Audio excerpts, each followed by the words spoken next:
Now, answering your questions about the law and legal issues. This is Legal Break with attorney Gary Bruce.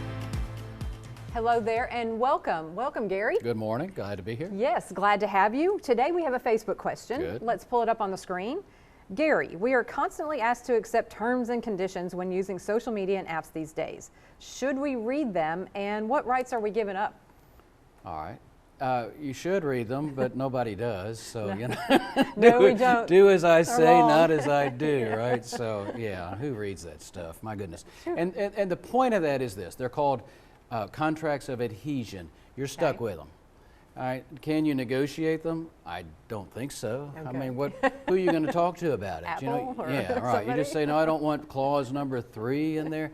So, you're stuck with it. And so we all just sign them and acknowledge them and move on. And what's the biggest problem with them? I think what we see and what we've seen with battles at the Supreme Court, the U.S. Supreme Court, is about the right to a jury trial or the right to be heard in your Okay. state court.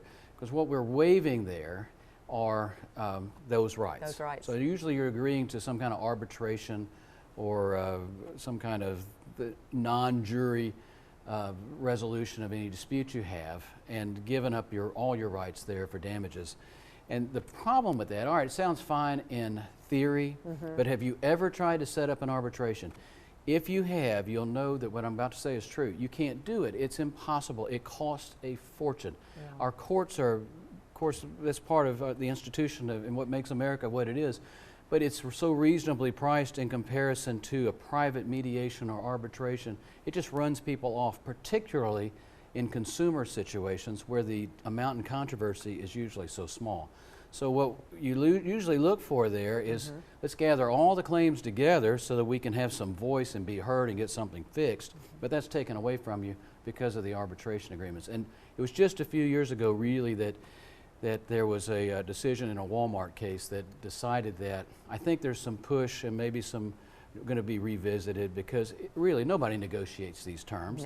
No. The legal fiction is, well, you negotiated that, you agreed to it.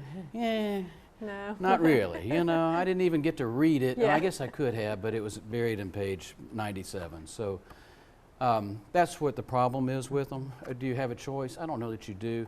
Watch the news because the Supreme Court does deal with this issue pretty routinely, Okay. and we're hoping to see to know. the arbitration clause given new life, All right, very good. or the right to jury trial given new life. Very good, very good. Thank you for that Thanks. answer, Gary. And we look forward to seeing you on the very next Legal Break.